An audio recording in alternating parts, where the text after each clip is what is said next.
Canon Sands, Acting Principal of Kortright College, members of the clergy, the delegation from the Barbados Community College, members of staff of the University of the West Indies, our guest author, Professor Kortright Davis, esteemed members of the panel, Ambassador Elizabeth Thompson, Professor Anna Perkins, and Dr. Cleve Scott, specially invited guests, students of the University of the West Indies, our viewing and listening audience on social media, members of the media, ladies and gentlemen, good morning. Good morning. My name is Rashid Best, and I will be your facilitator this morning. This morning promises to be a thought-provoking and enlightening discussion, which we will all enjoy. Before we begin this morning's proceedings, I'd like to invite Canon Noel Burke to perform the invocation. Canon Burke.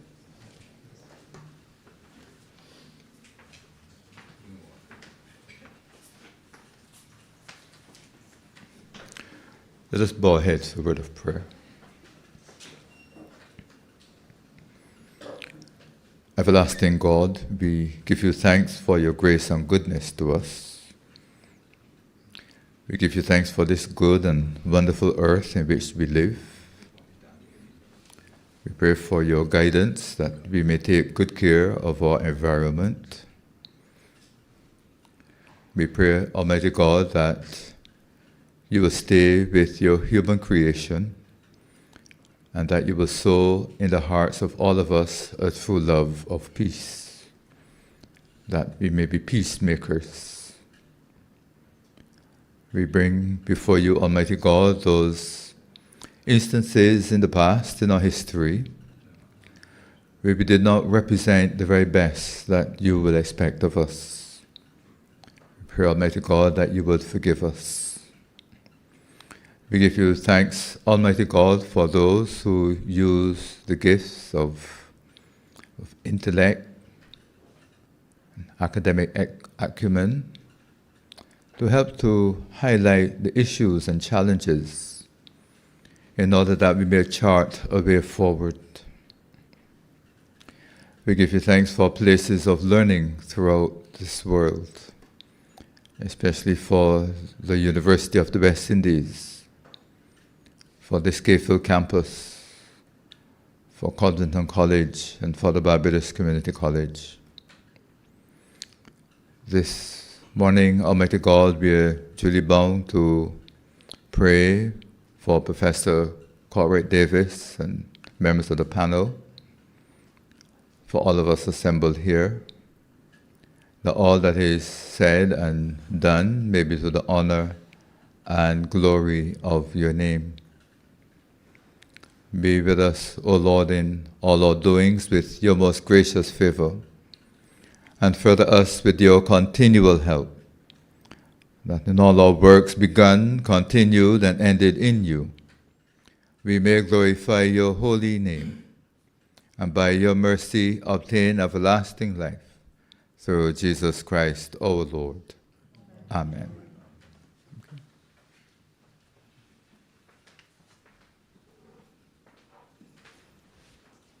Thank you, Canon Burke. Ladies and gentlemen, I also wish to acknowledge Dr. Henderson Carter, who I inadvertently forgot to mention this morning. He's very pivotal to this entire event. So good morning to you, Dr. Carter. Good morning.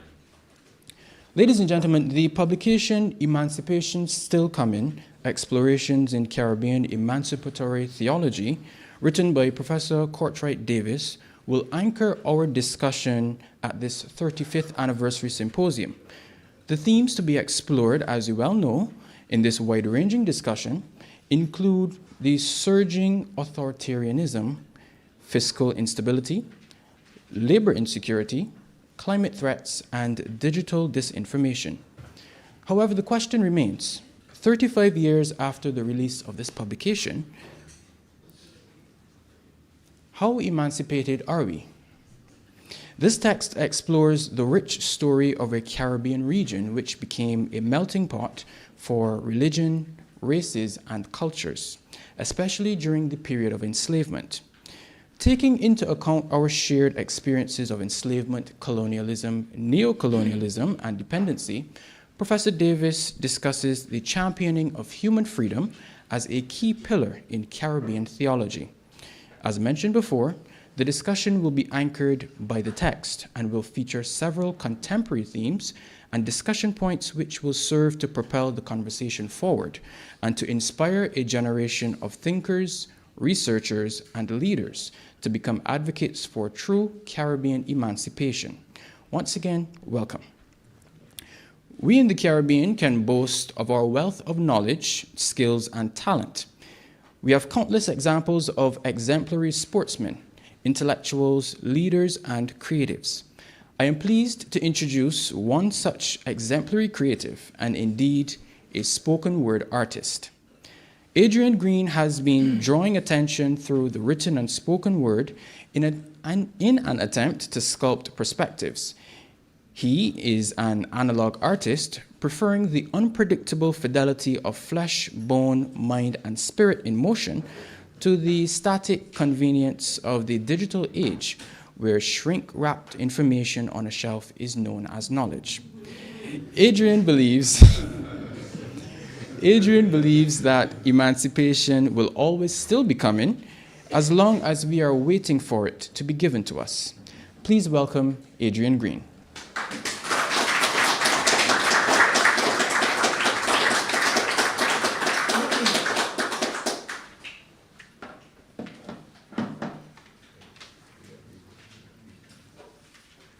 Good morning, everyone. Good morning. A provocation. If freedom is never voluntarily given by the oppressor, but must be demanded by the oppressed, according to Martin Luther King, if we are to emancipate ourselves from mental slavery because while others might free the body, none but ourselves can free our minds, according to Marcus Garvey, then we may have made a terrible mistake. Errol Barrow bid us not to regard any of the great powers with perennial suspicion merely on account of their size, their wealth, or their nuclear potential, but to be friends of all and satellites of none. But how can you be friends with ones who must always be first and accept not even a second world, who will have you placed perpetually third, but do not acknowledge bronze medals on the geopolitical podium, who would have you eternally orbiting the stadium of international aid. Why are you afraid to say it is impossible for us to loiter on colonial premises after closing time? Because colonizers never close. 7 days a week, 4 weeks a month, 12 months a year, for 400 years, colonial offices have been working overtime, if not on your body, on your mind. According to Marcus Garvey again, mind is your only ruler, sovereign. The man who is not able to develop and use his mind is bound to be the slave of the other man who uses his mind. The colonizer, the enslaver, continues to use your mind by remote, through hours spent on social media, soaps, and sitcoms. They tell you it means situation comedy, but it really means sit and comply completely with the prevailing system. Electronic Valium, meant to quell the people's thirst for freedom. Mind is your only ruler, sovereign, except when your mind is taken over and even God is made in the image of the enslaver. And next to the 10 Commandments are placed slave codes and slave rules. You are presented with enslavement on one hand and freedom along with eternal damnation on the other, and asked to choose. Which is why I really appreciate your book, sir. And you got there far longer. You've been there far longer, and you got there before I did. But many years ago, I wrote a poem that goes, them would like to make we feel like we bound to lose when they blast their negativity upon the news, but we refuse to be moved by their opinions and their views. For too long, we've been singing the blues. Now the time is right for we to sing the green, the gold, and the heights, and the facts, and counteract the facts.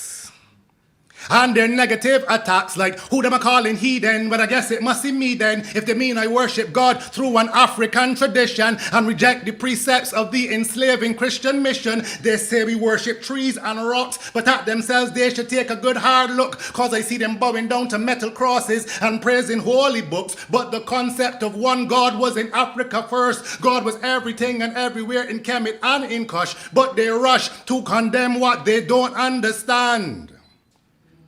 That's why they fear the bush doctor and the voodoo man.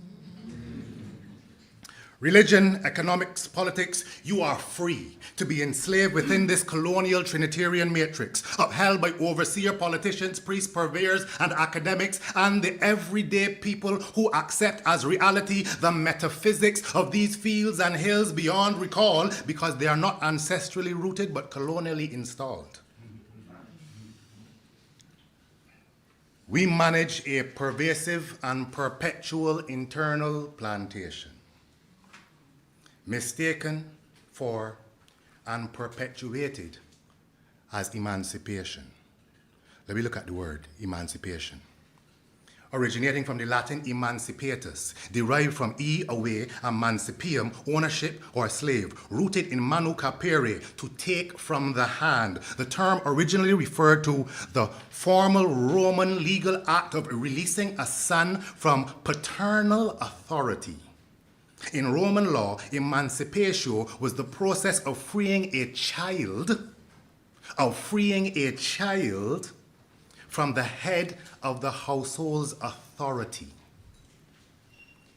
We were emancipated and freed as children from the head of our household, taken from their hand, but delivered into whose?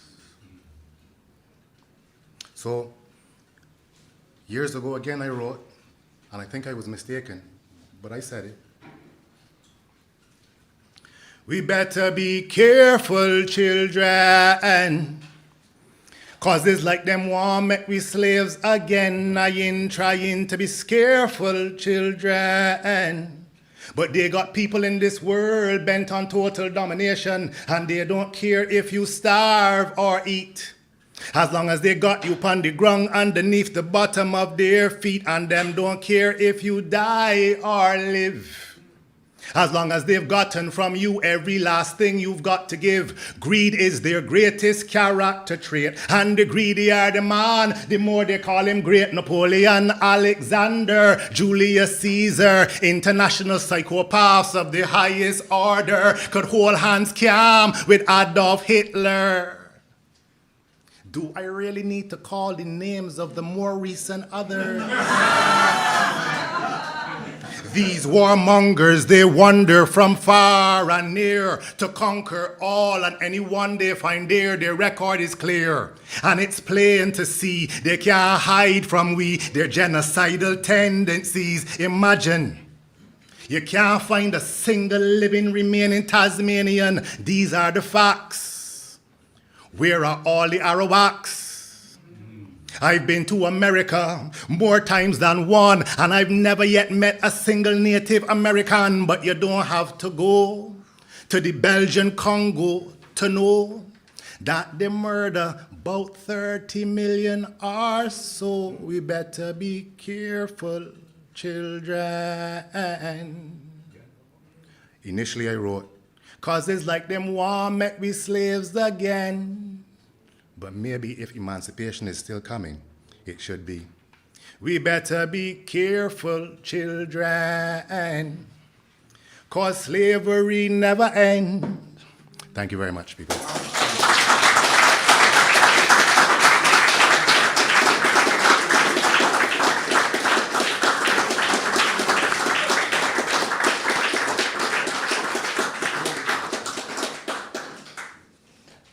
Special thank you to Adrian Green for his creative summary of the book and the themes within the book and the discussion points which we will engage.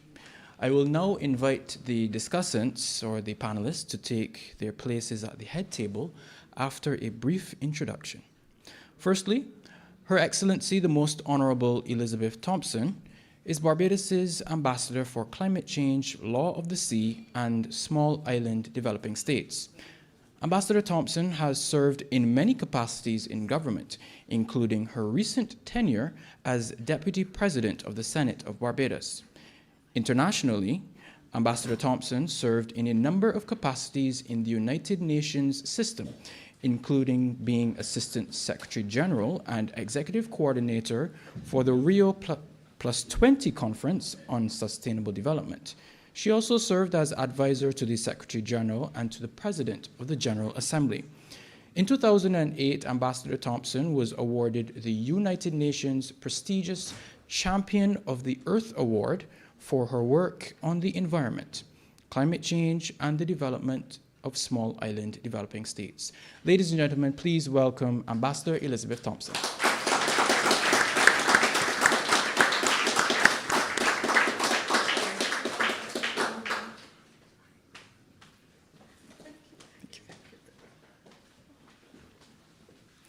Our next panelist is the author of this outstanding publication.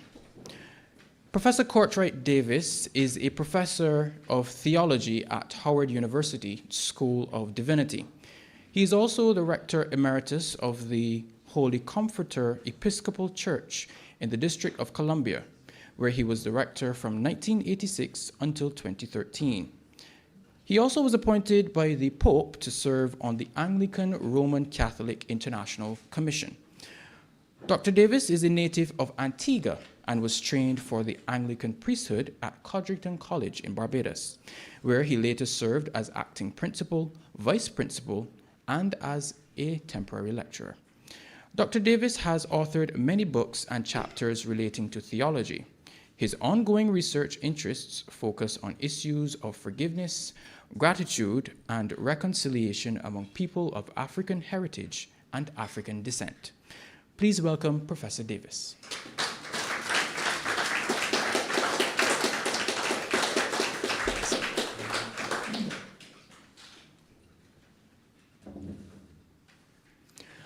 Thirdly, we have Professor Anna Perkins.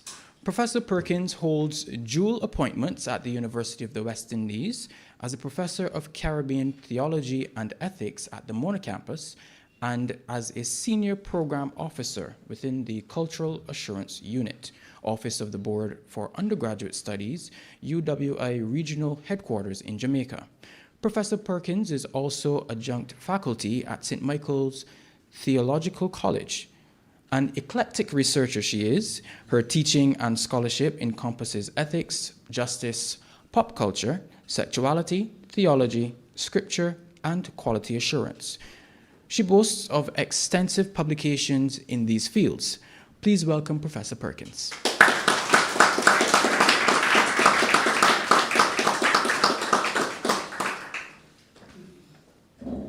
Our final panelist is Dr. Cleve Scott, historian, cultural critic, and development specialist. Dr. Scott is a 40-year veteran in the calypso and soca genres and has worked on dozens of road marches and thousands of calypso pieces across the region. He's judged competitions, he's trained judges, and he has trained calypsonians. Dr. Scott is a research associate of the Oral History Project in the Department of History and Philosophy at the University of the West Indies Cave Hill campus, and he has been lecturing in history and cultural studies for over 2 decades. Most recently, the University of the West Indies celebrated the launch of the recently government-commissioned History of St. Vincent and the Grenadines publication to be published in 3 volumes. His research focuses on the cultural and political history of the Windward Islands in the Caribbean. Please welcome Dr. Cleve Scott.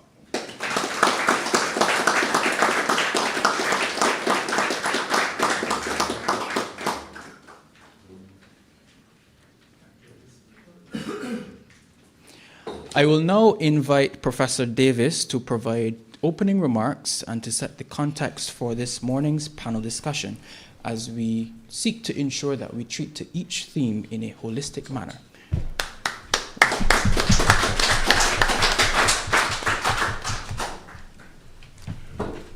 Good morning, friends. Good morning.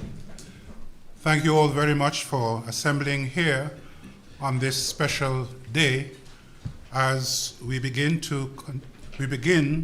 another session of carrying on a conversation that predated me. It's a conversation that began in 1834 when my people in Antigua were set free, quote unquote, and they established their own freedom villages, the largest, of course, being called Liberta, and then Freetown. And then in 1838, it was followed by full emancipation, hopefully, from Jamaica, Barbados, and elsewhere. So the conversation about emancipation has been continuing, and I'm so very much appreciative of what Adrian Green did for us today, that he really provided for us a way of understanding what this conversation is continuing. So I thank you all for coming here to continue a conversation, because I'm sure that you believe as well as I do that emancipation is still coming. Now, this particular book that has marked the occasion on its 35th anniversary of publication was really the product of 20 years of gestation, 20 years. And I regard it from 1970 to 1990 when it was published. 1970 was when I was appointed acting principal of Kortright College. And as you know the history of Kortright College, Christopher Kortright had established a bequest that 700 acres of land in 2 estates in St. John should be kept entire with 300 slaves, and that the proceeds would be given for the establishment and pursuit of a training at Kortright College. So I happen to be the first descendant of a slave to actually become the principal of Kortright College in 1970. So that was, for me, a defining moment as to where we were going to go. Because the very next year, the USPG decided to transfer the trust of the estates to Barbados. And sitting in the Supreme Court was Sir William Douglas, the Chief Justice. And in his ruling, he also said that since it was no longer possible for 300 slaves to be held entire as a labor force, then that would have to be abolished. And I was privileged to be sitting in the court when he announced that. So it was very fitting that when I published this 20 years later, that he should be a person who wrote an endorsement of this book, and you see it in the back of the book. So between 1970 and 1990, so many things have happened in my own experience. The Caribbean Conference of Churches was inaugurated, and I happened to be the coordinator of the inaugural conference in Jamaica, where the theme, the right hand of God, was conceived one night when I was lying in my mother-in-law's house in Christchurch, and rediffusion was going off. And just before they went off and they had the final prayer, and the theme, the right hand of God, came to me. So next morning, when we went back to the coordinating committee, I said, look, guys, let's use the right hand of God as the theme, not only for the inaugural conference, but for the Caribbean as a whole. And it took off from that. And so we now have the Caribbean song, the Caribbean hymn, the right hand of God is planting, etc., etc. And we invited Philip Potter, who was another dependent of a slave, as the General Secretary of the World Council of Churches, to come to Jamaica and to deliver a historic address on the theme, the right hand of God. So it went on and went on. And during that time, Keith Hunt and Woodville Marshall and a few other persons in the history department here, we worked together to discuss emancipation and plantation and all those things. And in the midst of that, I decided to write a master's thesis here, which was eventually published. And I became, of course, as you know, the very first person to receive a master's degree in history from this campus. But then it was published as Cross and Crown in Barbados. Now, why was that important? It was important because I was looking at how far emancipation had come in Barbados at that time. And one historic incident was very important. When they were celebrating the 50th anniversary of the assumption of power of Queen Victoria, the whole Barbados celebrated in it. And then the next year, when a few people said, let us celebrate the 50th anniversary of emancipation, very few Barbadians turned up. And I said, no, something is wrong. Something is wrong with that kind of a story. And so by 1983, Howard University, which was another institution that had to do with the emancipation of slaves, Howard University invited me to be a professor there. And so from 1983 right up until 1990, I was wrestling. I said it was time for us to put it together, because by 1987, Howard University appointed me as a full professor with tenure. And in my inaugural lecture, I entitled it, Freedom Sings What Freedom Brings. Freedom sings what freedom brings. And I said it was time to write the book. And so by 1990, the book came out, and here it is. So I thank you all for coming, and the conversation continues, and my colleagues will continue from here.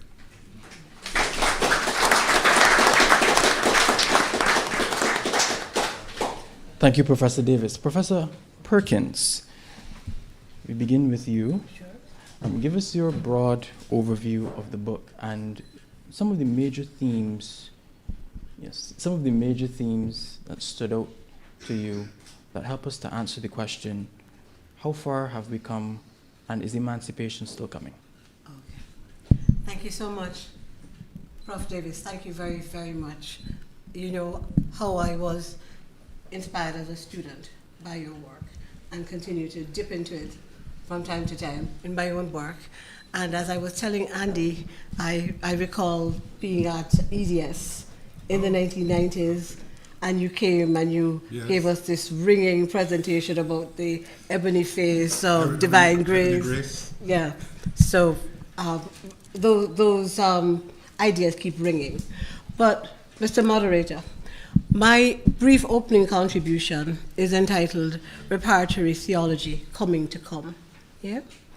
And I recognize that the term reparations does not appear in Emancipation Still Comin, nor is there any reflection on a theology of reparatory justice as an element of an unfolding emancipatory theology. I think this is unsurprising because 35 years ago, the call for reparations had not taken off in a significant way. Certainly, Rastas from Jamaica sowed the seeds for a formal recognition of claims for reparatory justice through their continual agitation for repatriation. Yeah? We want to go back home. But it wasn't until 2013 that CARICOM formed its reparations committee with a mandate to prepare the case for reparatory justice for the region's indigenous and African descendant communities who are the victims of crimes against humanity in the forms of genocide, slavery, slave trading, and racial apartheid. A year later, CARICOM drafted its 10-point plan for reparatory justice. So in hindsight, I would see a possible reason for Professor Davis' lack of attention to reparations with his focus at that time on self-reliance, decolonization, and emancipation from below. He was explicit in rejecting dependence on external sources of any sort for survival, and certain ways of viewing reparatory justice could be read as simply a continuation of the handouts that have kept us dependent. Nonetheless, much of Caribbean people's financial dependency or poverty and alienation are the result of deliberate harm resulting from the transatlantic trade in Africans and chattel slavery. Countries that have participated in the slave trade who bought, sold, and enslaved Africans in the Caribbean benefited financially from the slave trade and were able to maintain their wealth and power and build generational wealth. Yeah?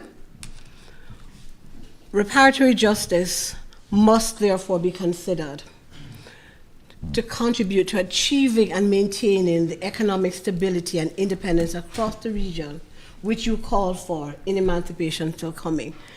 And it has to be a response to a death that has accrued. So given the centrality of the church and theology in Emancipation Still Comin, I believe that the seeds of a reparatory theology can be identified in Emancipation Still Comin. And I start with this affirmation. On page 130, you say, "The search for emancipation takes many forms in different contexts, particularly in the third world. Christians struggle for new ways of discerning how the liberating hand of God, the emancipator, can be felt and announced in their own socio-historical context." And I end the quote there. So in framing emancipation as still coming, it is possible, even necessary, to see reparatory justice as part of the ongoing process of dismantling systemic inequities, by highlighting that the abolition of chattel slavery did not resolve the deep-seated economic and social scars of colonialism. Emancipation Still Comin creates a moral and a theological basis for reparations. Since the full promise of liberty has yet to be realized, the debt owed to the descendants of the enslaved people remains active and unpaid.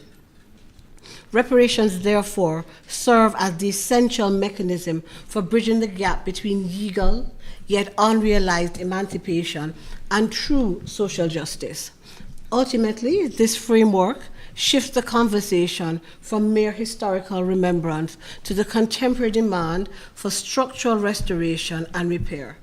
Clearly, a reparatory theology is coming to come. Thank you very much.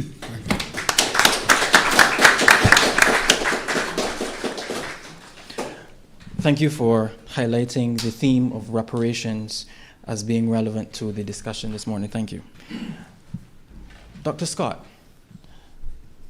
we invite you now to give us your opening thoughts on this publication. Thank you very much, Chair, and good morning, everyone. Thanks for coming here. This book came out in 1990, and in 1991, I arrived here at K-ville as an undergraduate student in history. I remember the year when I saw Mr. Mon walk in, right? But the contents of the book, looking from the period 1970 to 1990, is a period in which I lived, and a lot of the events discussed in the book, they are very familiar to me. Now, by the time I graduated with a PhD about a decade later, I worked for a major international humanitarian organization, Oxfam, and a lot of these organizations that are mentioned in the book, I'm very familiar with them. So that the issues among poor people, whether it's to help women in depressed communities, are very familiar with me. But the one thing that stands out to me, I'm going to read for you. And I didn't take my own advice. I didn't write the page number, Professor. So my students will be surprised. It says, land is power, and they who own the land possesses the means of defining and controlling the fate of those who do not. And that stands out for me because my own PhD thesis is called Land, Labor, and Politics in a Multi-Island Colonial State. So that this issue of land, for me, is central to understanding the challenges of freedom. And in the text, Professor, when I give it to you, you're going to see I have a major discussion of freedom and unfreedom. And Adrian, in his poem, said slavery and freedom. But in this text, I use the terms freedom and unfreedom. So that the major challenge after 1834 in Antigua is how do you navigate between freedom and unfreedom? The same thing in Barbados, the same thing in the Windward Islands. And in the period up to today, the question is, how do we navigate between the two in terms of what is happening internationally in Venezuela, in Guyana, in Grenada, even here in Barbados? How do we navigate the two? How far have we come since 1990 to be truly free? And we're talking here about the political system, the economic system, land ownership. How far have we come to controlling our land? In St. Vincent, for example, we have the land, the what you call aliens landholding license in Barbados. Anybody could buy land. And to what extent does that affect the Barbadians? Should it be some land should be earmarked for development and anybody to buy, and certain land should be prevented and allocated only for locals? So you have these kinds of issues in the challenges of grappling with what Professor Perkins mentioned in this context of reparation and moving forward our civilization, because we are the victims of enslavement and colonialism. And Professor Kortright Davis, in this book, sets out what I would call a broad theological perspective, perhaps a sermon. And what my own thesis and my writing has done within recent times is to expound on these ideas. And I just take out the issue of land, for example.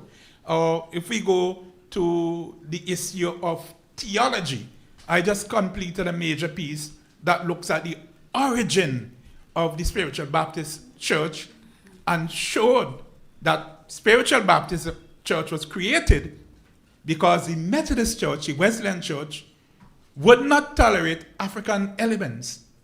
And so, having used the church as a framework to learn all of this, they are free now to move on and create their own.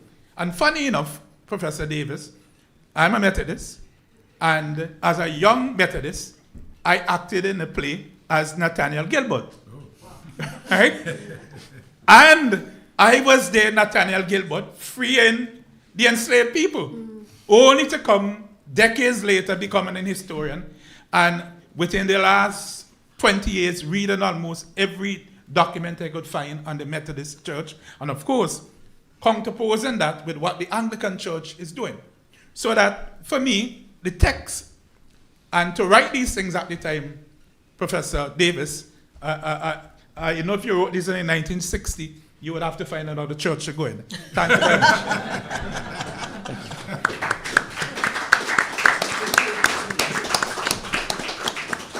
Thank you, Dr. Scott, for reiterating that the emancipation was indeed a landless emancipation, and we still confront those challenges today. Ambassador Thompson, I invite you to provide us with your opening thoughts on the book. Thank you, thank you very much, moderator. Please let me begin by saying how appreciative I am at having been invited to join such a distinguished panel, and I really am amused that they would seek a politician out. But I believe that I'm here because I am actually doing a doctorate in divinity. And so there is the link between the themes of emancipation, the emancipation that God provides, the emancipation that we find within the social, cultural, and social political context. And it is in that context, therefore, that I want to ground some remarks. The first thing that the book is really extremely provocative, and there were a number of questions that came to me, some of which you will have heard in themes raised by other speakers, and this issue of land. If you live in a world that is supposed to be a knowledge economy, do you really need land to be divine? Because the book talks about land being divine and land giving power. Or does knowledge and power reside in my fingertips? I get in front of my computer, I shut down your country. Do I need a square foot of land anywhere in your world, in your space? So, like I said, there are a number of questions that, because if we're looking at the premises of the book then, and where we are now in terms of development, that is a question I think that needs to be raised. Is the Caribbean still a civilization in the making, or are we a mature civilization? And if we are still a civilization in the making, seeking emancipation, what are the tools by which this emancipation can be delivered if in fact we still suffer, and the language used by the author is alienation, poverty, dependency, grave uncertainty, because those were the conditions at the time the book was written, and one could argue that nothing has changed. Will we be emancipated when we get to the point, because the colonizer has sold us a God created in his image, and therefore, will we get to emancipation when we recognize that the first world is not the promised land, but that in fact the developing world with all its resources, with its younger population, with its immense potential, is in fact the promised land, and all we need to do is make the necessary investment in ourselves and emancipate our minds from the images of self-loathing which we have been taught and which we have so embraced. And I want to turn finally to, do you ever achieve emancipation in the socio-political sense, or must it be constantly fought for? So those were sort of the questions that when I read the book, I started to ask myself. And I want to raise one last point, if I may, as part of my opening remarks. And forgive me, I'm stammering a lot because I really am extremely tired. I apologize. One of the questions that I posed, and I think occurs naturally, organically out of the text, is what are today's instruments of neocolonialism? And it brought me to the area which I'm studying particularly, because I am focusing on, my degree program is on spirituality, leadership, and social justice. And my particular concentration I've chosen is climate change. And therefore, my argument is, and Professor Davis spoke about, Perkins spoke about reparations. So follow my argument, even if I am not articulating it very well at the moment. We know that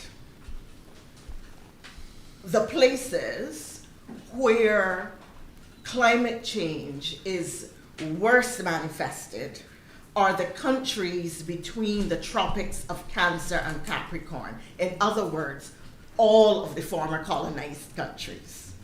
We know that industrialization was part of the product of slavery and colonialism. Therefore, there is a thread that leads directly from slavery and colonialism to the present condition of climate change.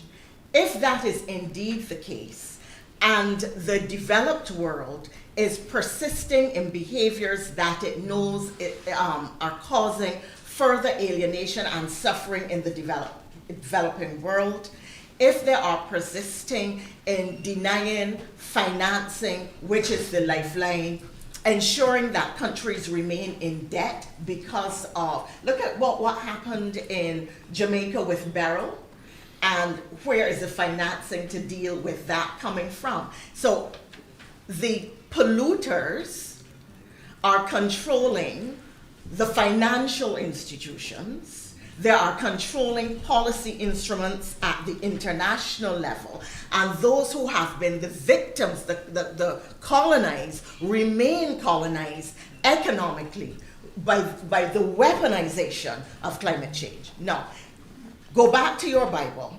Go to Job. When Job met Jesus, he had his encounter, and he says, oh, Jesus, I recognize I've been doing wrong. So I apologize to everybody whom I have wronged. I beg for forgiveness. I'm going to pay them back.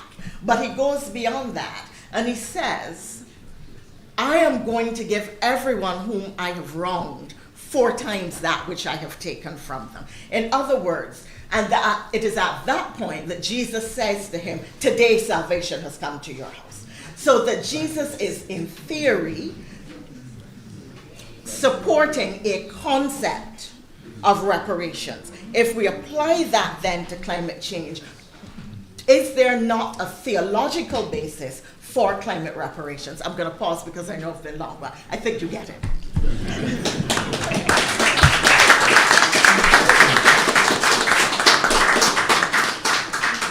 And just a reminder for the panelists, it is a free-flowing discussion, so at any time, any member of the panelists can respond to another comment, and of course, our esteemed author can respond as well.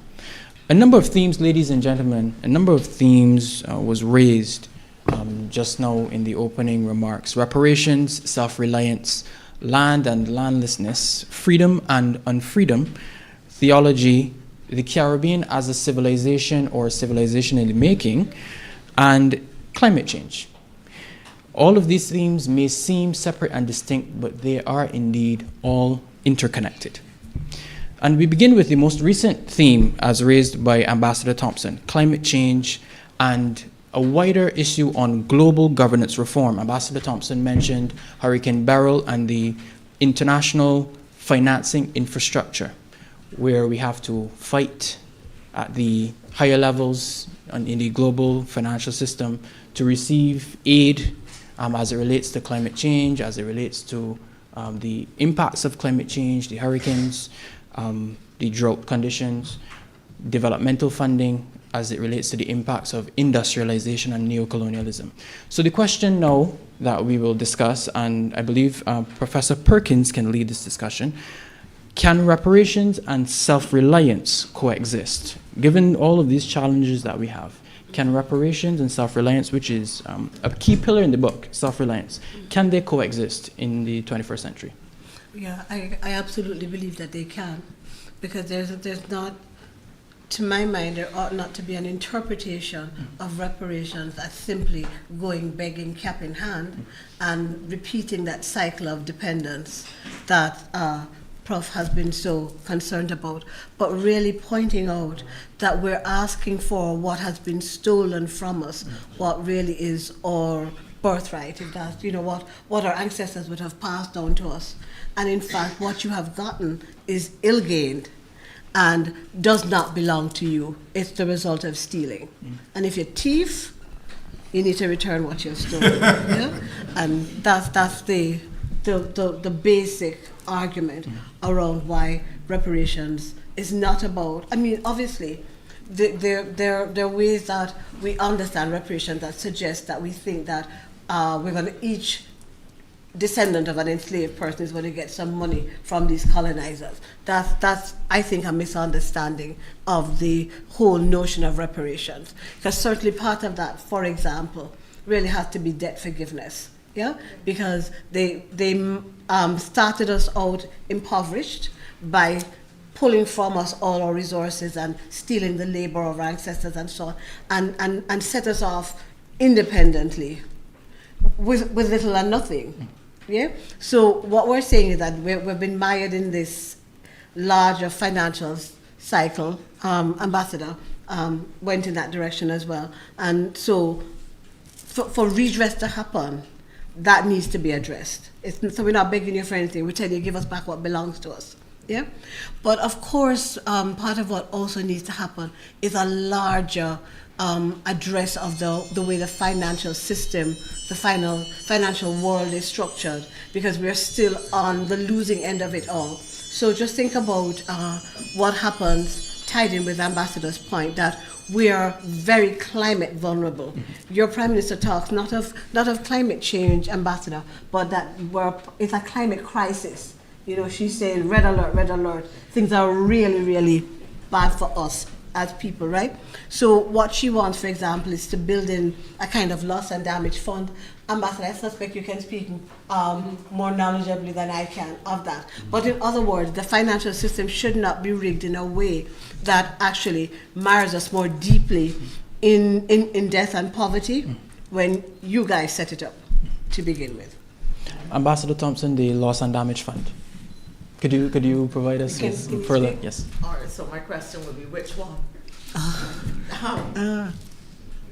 So there are several loss and damage funds. If I could just very briefly make the point that there is no inconsistency with reparations and independence. If you look in 1948 at the Marshall Plan, the recovery plan for Europe, $13 billion at the time, worth $100 billion in 2024. Nobody ever says that they didn't deserve it, or that, you know, they shouldn't have gotten that level of reparations. There's only a problem with reparations when it is black and brown populations, and primarily black populations. Okay, so there are several loss and damage funds. The one set up by the United Nations, coming out of the United Nations Framework Convention on Climate Change, UNFCCC, the climate COP 3 years ago, is Barbados served on the inaugural board. It was capitalized at I think about $700 million. Barbados was the first country to host the board here, and I was able to persuade them, because I was Barbados's representative, that the operational modalities for the fund should be called the Barbados Implementation Modalities, or the BIM, and that 50% of the resources should be reserved for small island developing states and LDCs, and should come to us as grant funding and not loans. We were able to get that. So I think that Prime Minister Motley's international advocacy and her role in the conceptualization and advocacy for the Bridgetown Initiative really is bearing fruit. But I don't think that populations see the nexus between what she's doing. Now, the problem here is you agree to a fund 3 years ago. You started virtually with $700 million. Jamaica is devastated by, and at last counting, the resources needed for rehabilitation was $10 billion. But 3 years after capitalization, you have still the same amount of money in the fund. And you, meaning the developed world, is saying, but you know, we really want to help you. And I agree with Professor Perkins. You have taken our resources to build your economies. You continue to do so. Really, in every legal system, in the environmental space, the expression is the polluter must pay. If you are a criminal offender, you expect to pay either with financial reparation or spend time in jail, or with your life, depending on the legal system, etc. It is only within the climate space that there is this problem of compensation for those to whom you do harm, which is a basic underpinning philosophy of all legal systems. And Ambassador Thompson, is that another example of the need for global governance reform? Well, why should I give you my chair if I'm seated so comfortably in it? I will not. And that is the reality of power. Power and you said it in the beginning, power does not readily cede to the powerless. Powerless does not encounter the oppressed and feel magnanimous. Power wants to retain its preferred position and to do everything to create a greater security for itself. What was that, Pastor? If the example of the lack of climate change, Sorry, I did not sleep last night at all. So. the climate change rehabilitation efforts, if the lack of those efforts by the developing countries, is that an example of the need for global governance reform? You know, it depends on what you mean by global governance reform. I mean, we've established a multilateral agency to which we all belong called the United Nations, but you have this colonial anomaly called the P5, the 5 countries which control power in the United Nations, which have the right of the veto. Yeah. Yes, of course, that needs to be reformed because the United Nations is operating on a platform of ignoring member states that did not exist when they were created 75 or whatever years ago. And those people really, you know, you turn up for the family photo, you are part of the convention, but you are not really wielding power within the organization. And until there is reform of the United Nations that takes cognizance of the sort of the countries we have now and recognize them as sovereign, and therefore having equal voice, then your space in the international sphere will continue to be constrained by those who hold power and are not going to cede it to you. And I think that Emancipation Still Comin raises the question of who is our community and how do we fight in community? When you look at what is happening in the Caribbean now, with some countries saying it's okay if you bomb Venezuela and all the drug boats in the Caribbean Sea, it doesn't matter if they're fishermen, and others are saying this is not acceptable. The divide and rule principles is still very much alive, and therefore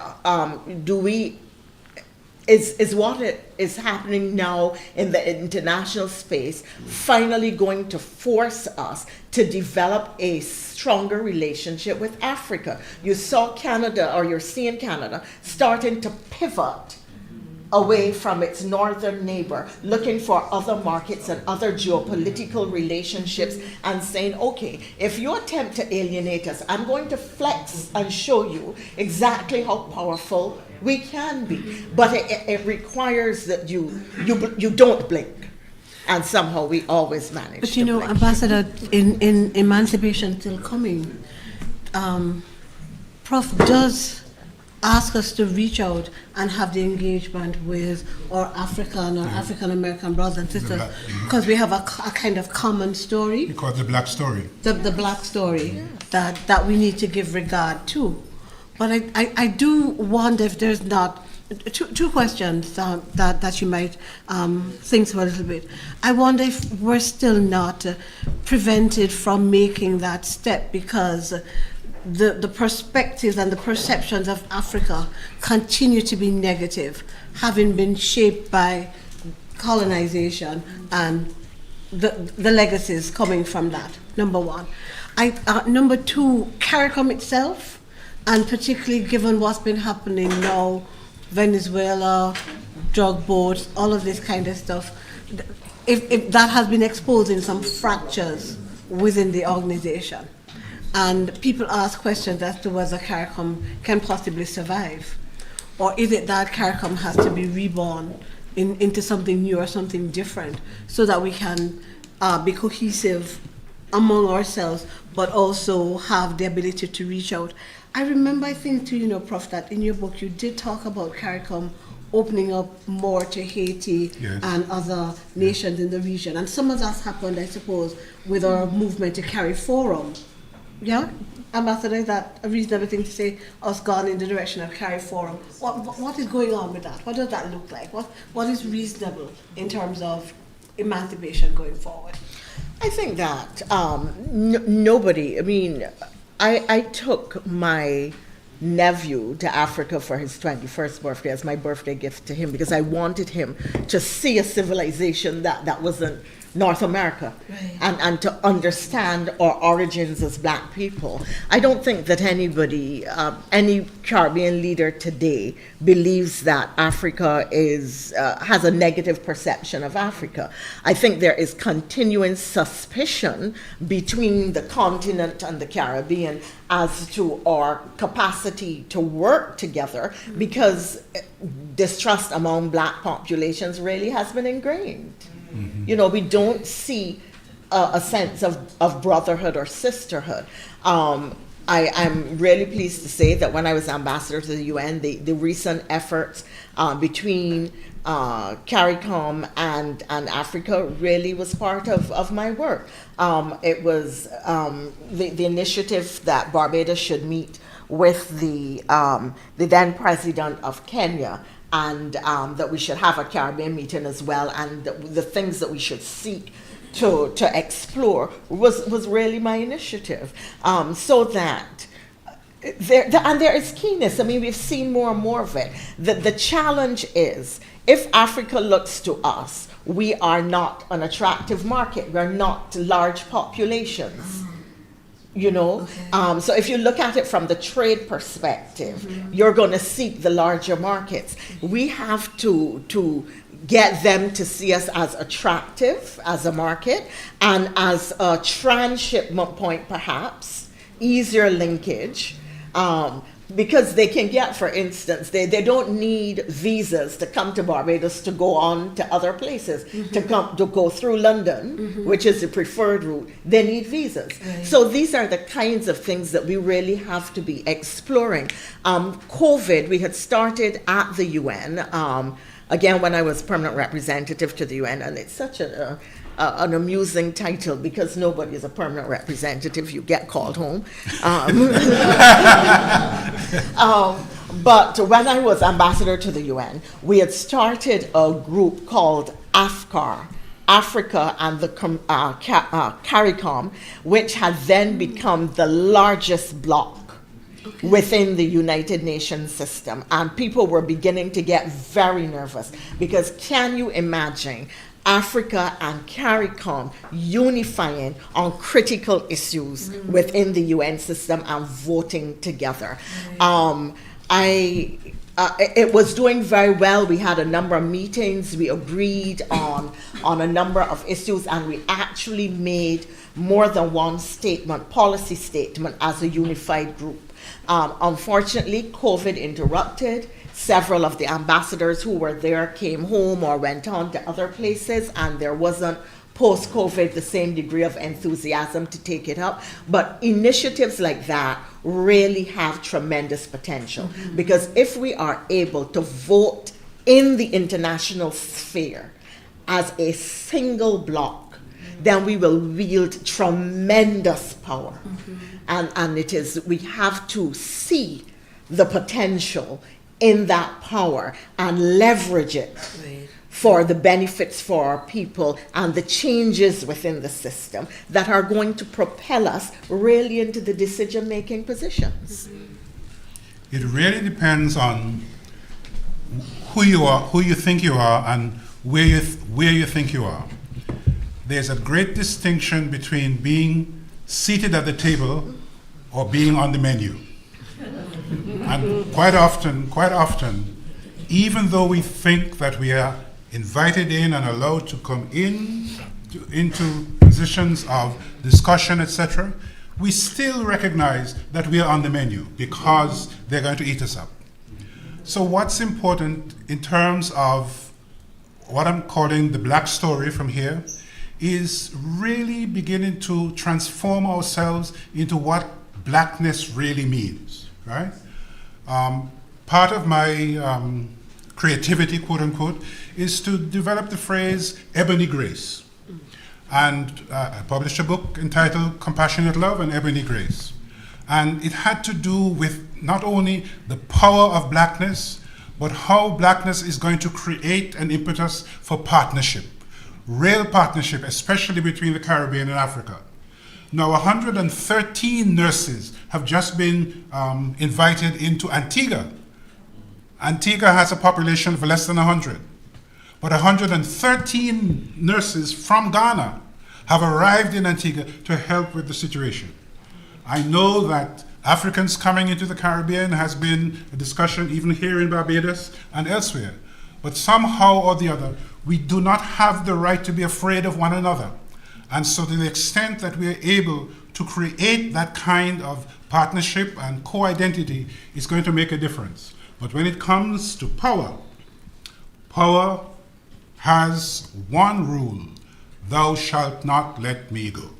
And it's a pity we have to say amen. So true. But Prof, one of the, you're a theologian, you're a pastor, priest, minister, lecturer, professor. One of the key instruments, if that's a good way of using it, I can find another word, that you see as being central to emancipation is the church. Yes. Right? And the way that the church is portrayed in Emancipation Still Comin, I'm not sure it's the same church that we're treating with now in 2026.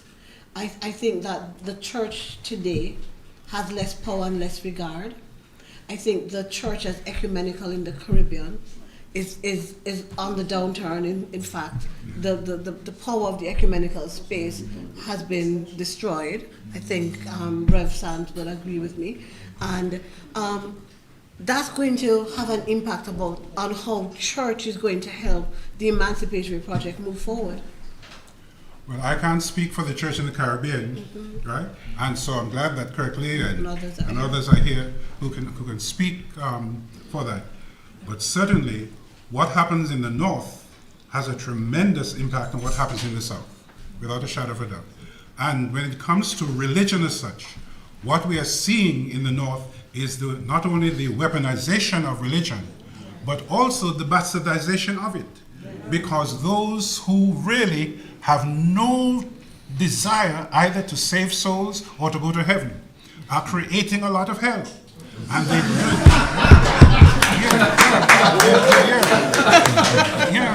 they're doing that, And unfortunately, they're able to recruit religious leaders, etc., especially through the media, to speak on their behalf and to speak for them. So that religion, far from being an instrument of liberation, has now become both an instrument of domestication as well as an instrument of division. And so that's the reality which we are dealing with back in the North. But I don't know what is the situation here in the Caribbean, and my sisters and brothers who are here, the students who are here, can speak to that when the time comes. Yes, and Dr. Scott, I want to bring you into the discussion. You mentioned religion and the African elements not being accepted in the mainstream religion. So how do we educate our population as it relates to African elements not being demonic as they're perceived, and how do we encourage them to perform these types of activities when they go to church or even in their own spaces? Chair, you'll have to repeat the question, because all of that discussion that went, I'd like to be part of that. Go ahead. The fact is that Ambassador Thompson is at the government level. And earlier I indicated that I worked for a very long time with a major international organization. And all of those things that was mentioned, I was at the forefront of a lot of these things. Some of you probably would remember the Economic Partnership Agreement, the EPAs. And I led the campaign in the region. And I was part of the team that trained people in Africa, particularly the ECOWAS region, and people in Haiti. And one day, I got a phone call from Haiti saying, please ease off the pressure because the EU would withdraw significant funding from us. And we're talking about from the Haitian government, okay? When we speak about the relationship with Africa, not only Africa, because like some of us forget we have the ACP, because at this moment we don't talk with the P anymore, right? Okay? Now, the challenges we face in the Caribbean is faced everywhere colonialism existed. And we in the Caribbean, we have a tendency of being too hard on ourselves. This year, Barbados is celebrating 60 years of independence. And many of us in here, God remember Independence Day, because most of us in here were born, right, after 1966 or just before 66. So we are talking about living memory, right? And if you go to the Eastern Caribbean, we are all young states. Now, I'll say this to you. When I sat in meetings in London or with people where you have where all the economic advisors from the Caribbean sat. I can't remember the place. It's city. Very expensive. Next to France. Next to France. Brussels. In Brussels. Every time we have a meeting, I remind them I'm a historian. And I said to them, no two Caribbean countries ever wage a war on one another. Barbados never fought a war against Trinidad over flying fish. But they couldn't win. she would call on them to bomb. Right? And they would say, what does that mean, Cleve? I said we would argue and disagree, but we would never fight. We would never fight. All right? So they said, what will happen to the EPA? I said, we would sign it, but we would never implement it. Because we know how to obey and disobey. Right? So what I'm saying to you, and this is why I like Professor's book, because he sets up the context, and we have to dig deep. I want to say to you another thing. Dr. Carter is there and he's smiling. Professor Porkins spoke about reparations, and Dr. Carter has a project where he's looking at the origins of reparation since the early 17th century. Because he found a meeting, where was it? Apeshill. In Apeshill. Apeshill, 1838. Where I live, right? In 1838. And in my book, I have examples of the people demanding reparation. People say, I have worked enough, you owe me money. Right? So reparations as a concept, it didn't now start. It became popular. Another thing we're speaking about, climate change.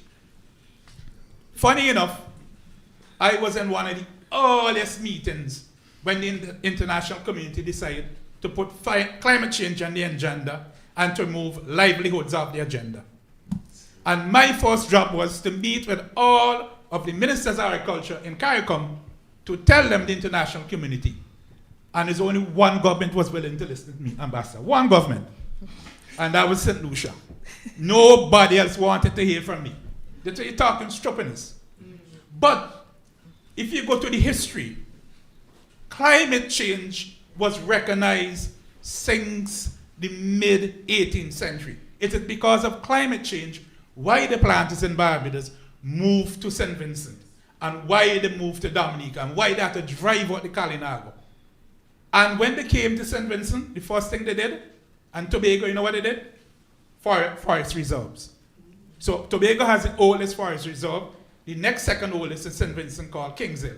And they even bring legislation to protect soil erosion and all of these. These are old stories.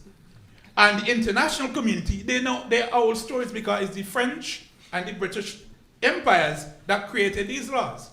But as the ambassador said, they would want you to feel guilty. They would want you to feel guilty. So my message is that we, as a Caribbean civilization, we are much further ahead than we would want to acknowledge. Just begin to dig deep. Even the issue of pride and feeling proud. I will say this without shame. I have gone to meetings all over Europe, and they bring me cold sandwiches. Yes, sir. For lunch. I say, listen. And cold soup. Listen to me. I am from St. Vincent. I eat hot food for lunch.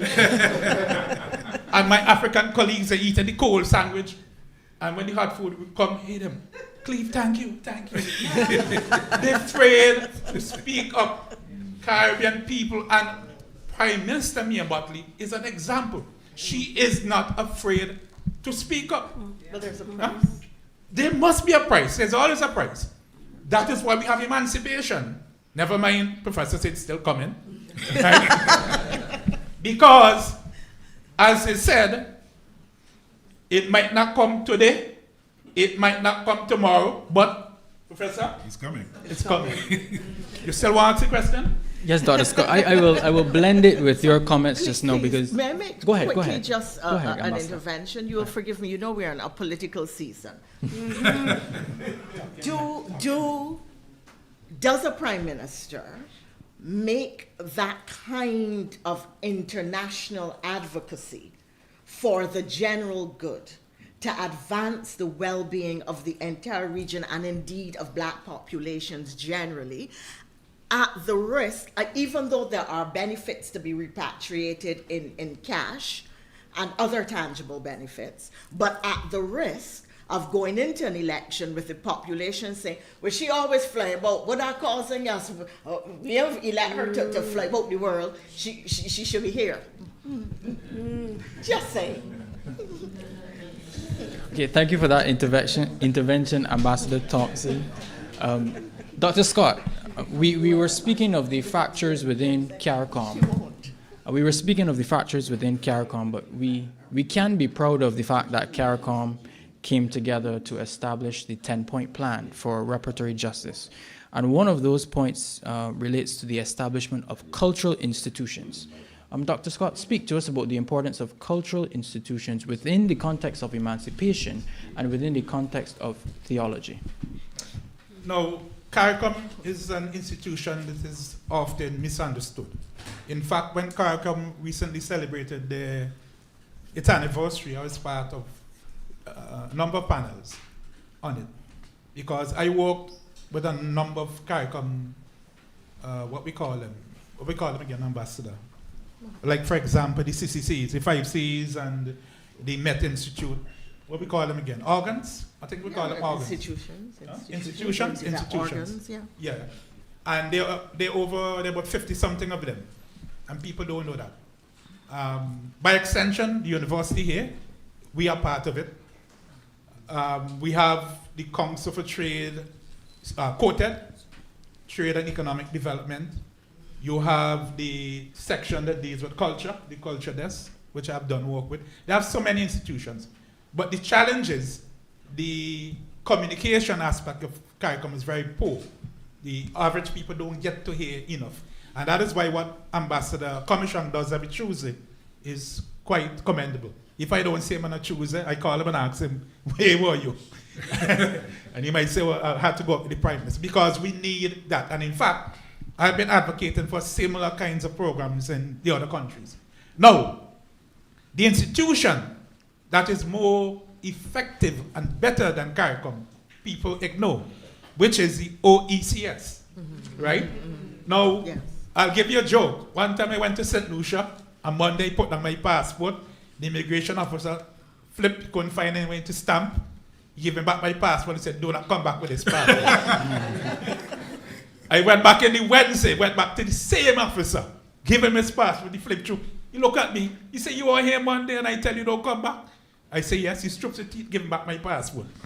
I went back the Friday, went back to the same officer. He said, you again? Amy, do you want my ID? He looked at me and said, man, get out of here. Because you could go to St. Lucia and you could remain anywhere in the OECS, you could remain indefinitely on your ID. Now, St. Vincent and Barbados, you could come and remain indefinitely. And since when? October last year? Ambassador, you have the numbers? No, I do not. No, because this room will be filled of Vincentians because Cleve down here.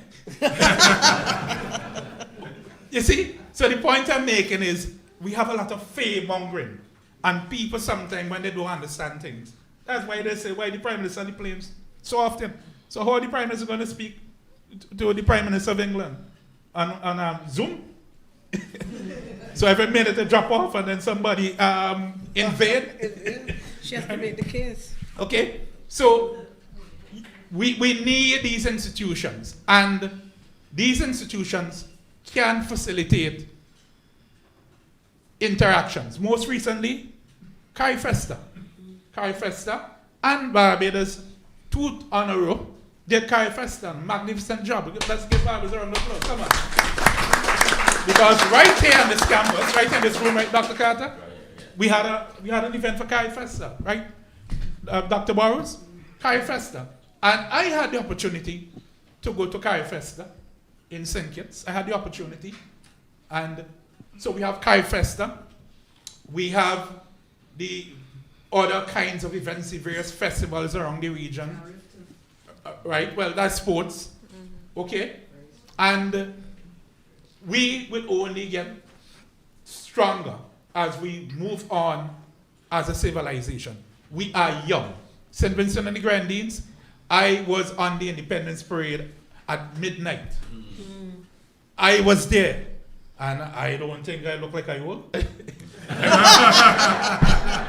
So, in my memory, we are still young, and we could only build a civilization. But let's go back to the central issue. The issue of a theology. And at the time Professor Davis was writing the book, we were experiencing a series of changes. And he mentioned Cadec and the World Council of Churches. And we speak about the idea that the church is getting weaker. I don't agree. I always say that times change and people change. Once upon a time, everybody would go into the church, but people probably staying home now watching it on Facebook, on YouTube. People probably go back and listen and then go and read the Bible and so on. But by and far in the Caribbean, people are still very religious. And Professor Davis has mentioned that. I like the way he put it.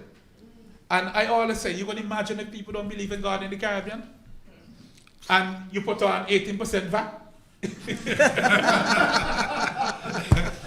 Thank you, Dr. Scott. As the conversation continues, we now open the floor to members of the audience who wish to engage with the panelists. You can approach the microphone in the aisleway to pose your questions. Give your name. And if you can state your name and the institution or organization you're representing, that would be helpful. While somebody is preparing to come, may I throw an idea, a question out?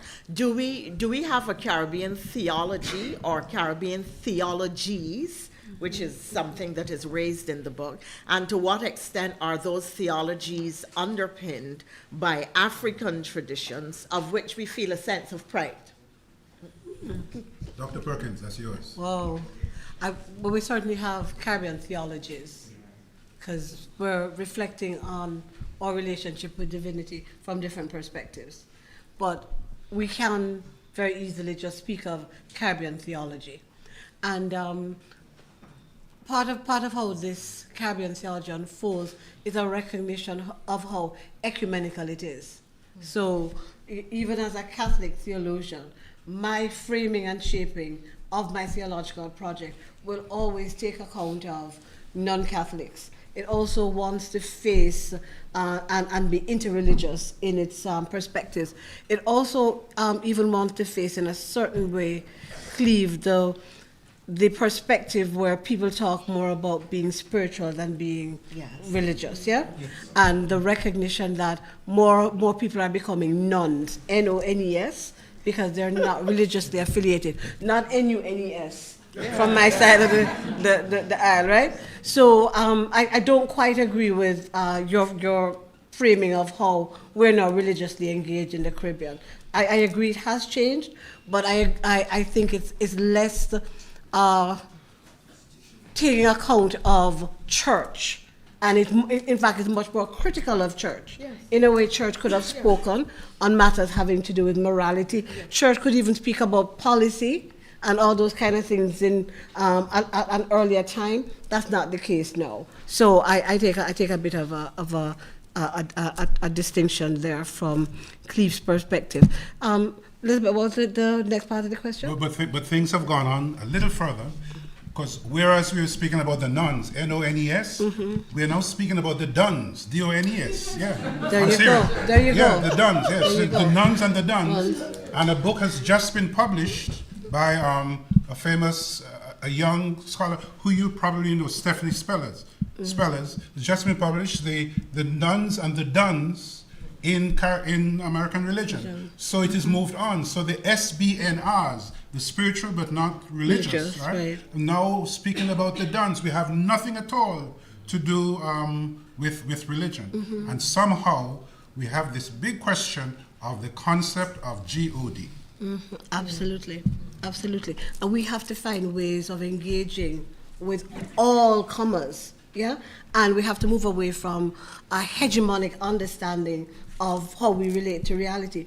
We can't impose what we believe on others who are not walking in the same space that we're walking. One of the things I encounter in Jamaica a lot when I do stuff with people in terms of ethics, people will want to make the argument that if you're not a Christian, you can't be a good person. You can't be ethical, you know? And to push back on that and to help people to understand common humanity, and that's the grounding that we all share, and that religion may add something to it.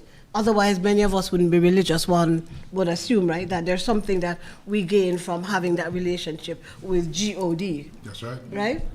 So. Okay, thank you, panelists. Yes, sir, go ahead. Hello, good morning. Good morning. Good morning. My name is Asher, and I'm from the BCC, as you can see from my shirt. I just wanted to quickly go back to a point that Miss Elizabeth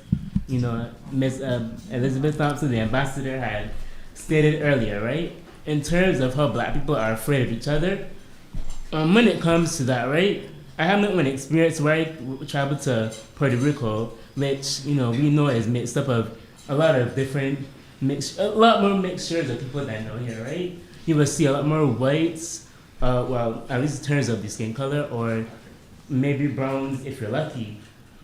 But from what I had experienced, right, I had went to a mall, a simple thing, because it was a cruise ship. I just went to visit on a mall, right? And I wanted to buy white shoes for an upcoming school term. I went to the mall, the shoe store. I asked the lady in the front corner who, although she was nowhere near my complexion, she had extremely bouncy curly hair. So anybody else would imagine that she's me, right? I had asked her, obviously at the time I cannot speak Spanish, right? All I knew was my basic colors. I said, excuse me, miss, may I have blanco shoes? And obviously she asked me, blanco shoes? I don't know what blanco shoes is. And I said, blanco shoes. And it just kept going back and forth until she managed to finally realize that I just wanted white shoes that obviously would fit my foot. No, I don't, obviously I know nobody here mind reads or anything, but I personally find it, obviously she doesn't know what shoes are in English, because not everyone can speak English, right? Like me, I believe that some people have the automatic assumption that some people, regardless of where they're from, automatically know English, and it's wrong.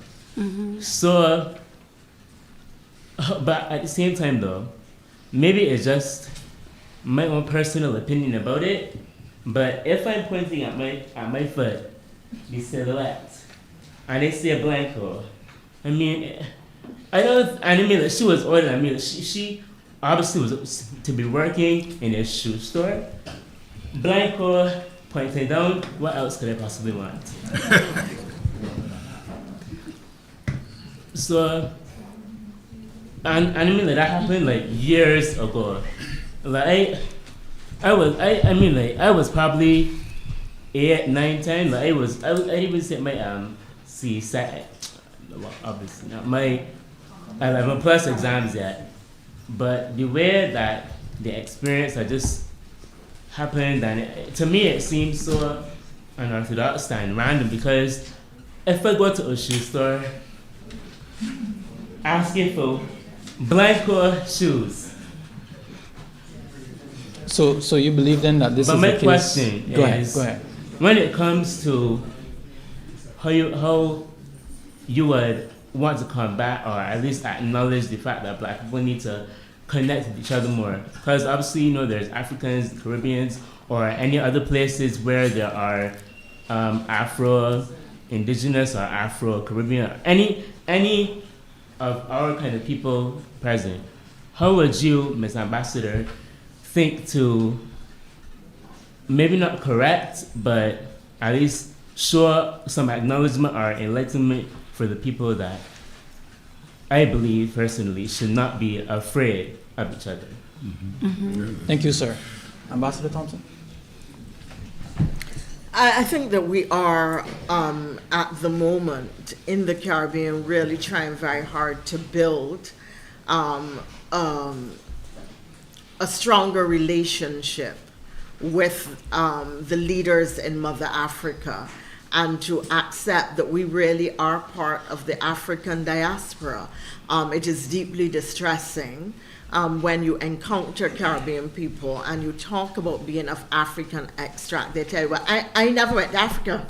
I know nothing about it. I African. If you want to go, it's your business. You know, but indoctrination is a powerful thing. And we have been indoctrinated for many centuries by many different kinds of mechanisms. And part of it has to do with the fact that we look into the mirror and we loathe self.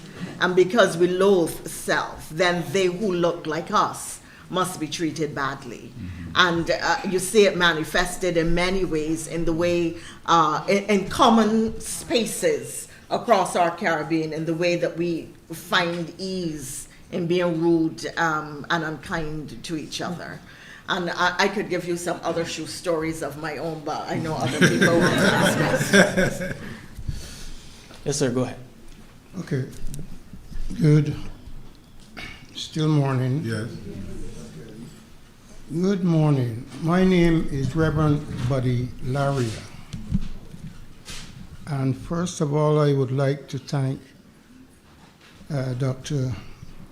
Carter for sending me the notification of this symposium. And when I saw the title, Emancipation Still Comin, I said, okay, I must be here.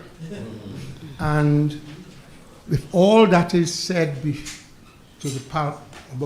from the panelists, I would say I said to Professor Davis when I came in, my book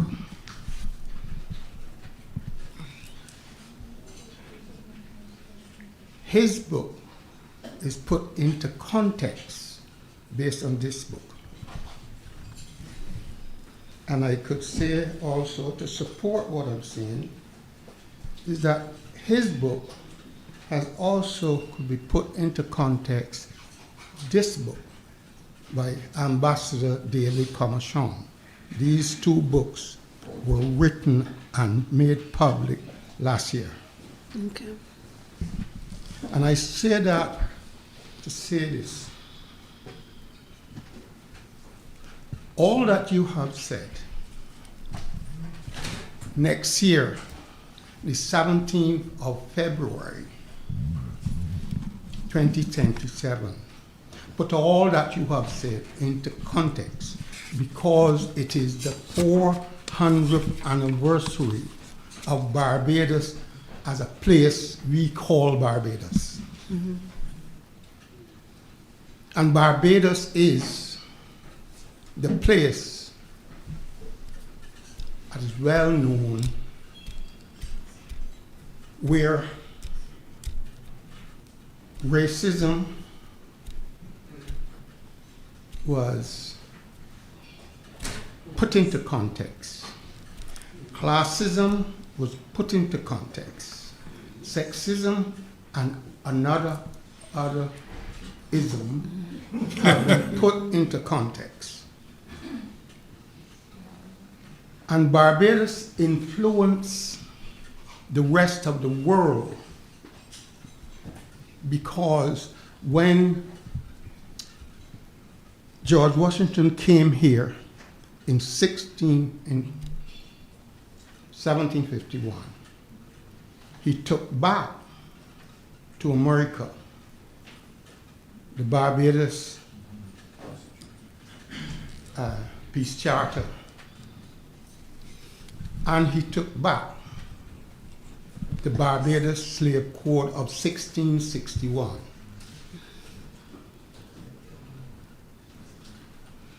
And based on the Barbados Slave Code, he then went on, when he became president, to capture what was in the Barbados Slave Code that said that black people were not full human beings, but chattel. So all of us here, the poor family, live in chattel houses. He said that black people were only 350 human beings. And from then, all ethnic groups of the world put us into the category of inferior beings. Now, what is very important, and I'll end this so you get. For those of you, and I'm glad that you put it into context of religion, because Barbados started that when the English landed here on the 17th of February, 1627. Well, the first thing they did was establish the church, St. James Church, first church ever built in Barbados, and taught the idea of black inferiority to be perpetuated indefinitely, because it was based on the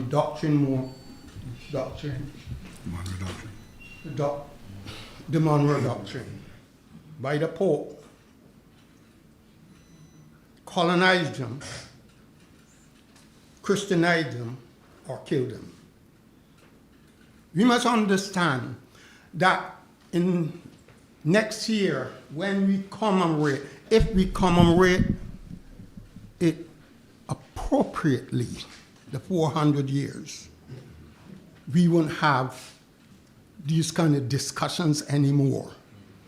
Because the spirituality that is moving through the world, that's why I appreciate your book. And what I did, I just look at it and I bought the first book.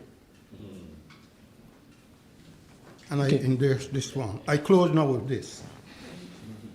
We are all subject to a depopulation program by the people who use GOD, gold, oil, and drugs. That is their doctrine. And when I found out that, the depopulation, this is the book I wrote.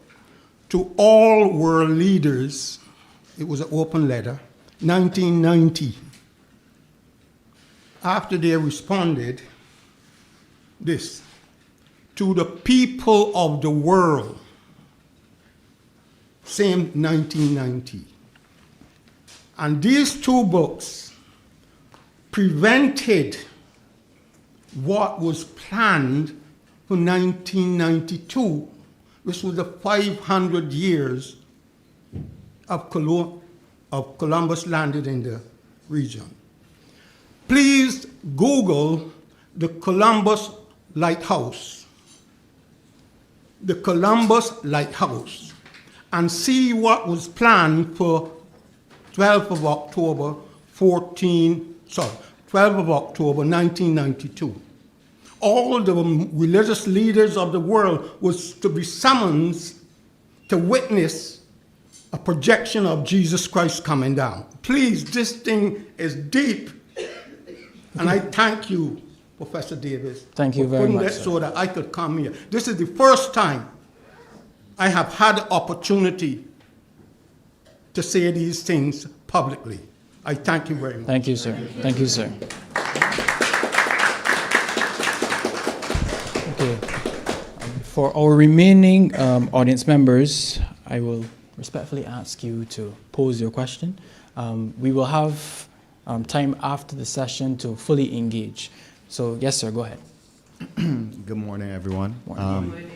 My name is Stefan Cheltenham. I am a student here at the university doing history. Thank you to all the beautiful panelists this morning. The conversation was very engaging. I had statements to make and kind of answers that were already questioned, but I will still post them. One question was if, according to the panel, the developing countries are built on capitalism and imperialism, why do we keep changing windows in a house that is burning? The second one would be, if we're starting from the ground up in reconstructing how we think as emancipation is still coming, which would be a mental thing. How important is metaphysics in our education system, the greater physical? Understanding God within myself and everything around me, understanding what it has in a negative connotation now all day, understanding the allegory of the Bible, which is very much is an allegorical book, and so on and so forth. And then on listening to the compilation of the panelists, it sounds very much like the message of the prophet Marcus Messiah Garvey 100 years ago. I come from a household with hardworking parents who are prominent in society, and I cannot ask them to elaborate on the message of Marcus Messiah Garvey. So I would advise everybody to look back into those things as we're here at the evolution of our history right now. Thank you. Thank you, sir. Thank you. Panelists? Thank you. Sir. I take a lot of what he says. The fact that we are able to have a conversation such as this does point to the effectiveness of Garvey's message 100 years later. He was, the prophet not accepted in its own time and so on. So it's a process that we're going through. It's still coming. Yeah. Yes, ma'am, go ahead. Good morning. Good morning. My name is Cecilia. I'm here reading about the ability and foresight of the previous enslaved Africans to pull the resources together after emancipation. You spoke about several things. We spoke about the colonizers. We spoke about knowledge economies, weaponizations, climate change. And what about looking at some behavior change by infusing this topic into a lot of our frameworks, making it more active and more current? For example, I love the ambassador's thesis and her topic, because after our devastation with the fishing industry and the boats being damaged, I looked at the impact of food security.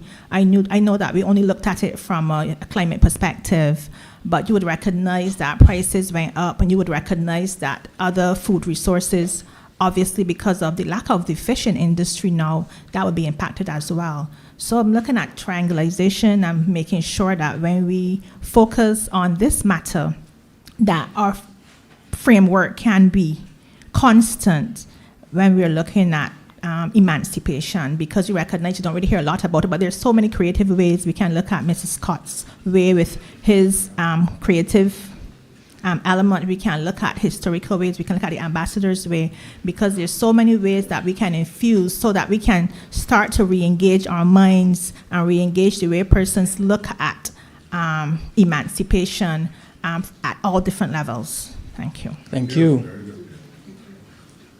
Hello, my name is Chloe Blackman. I am from the Barbados Community College. And my question is, you say emancipation is coming, but one, how is it coming and how will it come?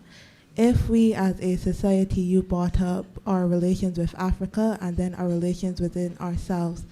If we as a society, we're very much a colonized society and a very Eurocentric society in my eyes, from how our buildings are, the way we talk, and our religion, especially religion, as we are very focused on Christianity. And when it comes to Afrocentric religions, we do not know much of or much history of these Afrocentric religions. So do you think the church that was once used as a form of control and domination can be used to lead us towards that emancipation and reshape its role in our society? Or do you see it as something that is still holding us back? Thank you. Very good question. Very good.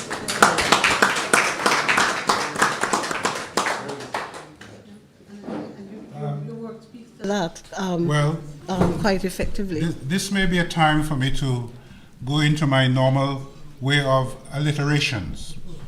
And in answer to that very important question, I want to leave you, my sister, with 5 M's. 5 M's.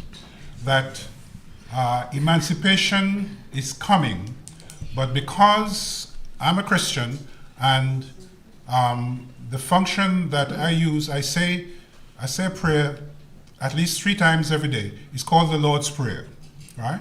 And in that Lord's Prayer, there is that phrase, thy kingdom come, thy kingdom come. But the man who started the prayer said, it doesn't come with observation, but we know that it is coming somehow. And so the extent to which we as Christians are always being, I'm going to use a theological word, eschatological. We have to be proleptic. And proleptic means we are bringing the future into the present. And that's how he started the movement. The Jesus movement, Christianity, is a movement that started bringing the future into the present, so that we have no way of indication how emancipation will come. The one thing we do know that it is coming. And as long as it is coming, we not only do we announce it, even if we can't prove it, but somehow it is coming. So here are my 5 M's. Emancipation in the Caribbean will be coming because we are taking seriously Caribbean musicality. Music is the language of God. And if you look at page 44 of my book, is one of the favorite passages I've always read and reread. So, wow, you wrote that 35 years ago? It's about music, because I speak of music as the voice of God. The second M is Caribbean memory. You have to remember. The Jews are the Jews where they are now because every Jewish person is told you have to remember. Right? Remember, remember, remember. The third M is that I speak of Caribbean mutuality. Mutuality means that we affirm who we are, affirm who the others are, but make sure that there is this mutual partnership and independence. And we use the African phrase, I am because we are. And that is very, very important because it provides for us a sense of belonging.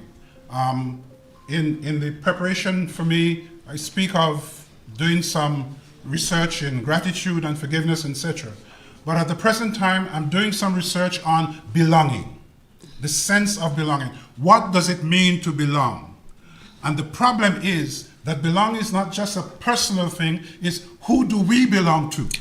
And who claims that we belong to them? So the whole question of belonging is very, very important. The fourth one is Caribbean movement. We're speaking of immigration, we're speaking of passports, we're speaking of all the things that CARICOM has attempted to do. But how do we move? And we are moving because we are made to be mobile. And so we have to move. People move to us and we move to them. So Caribbean movement is very, very important. And my final M is Caribbean mystique.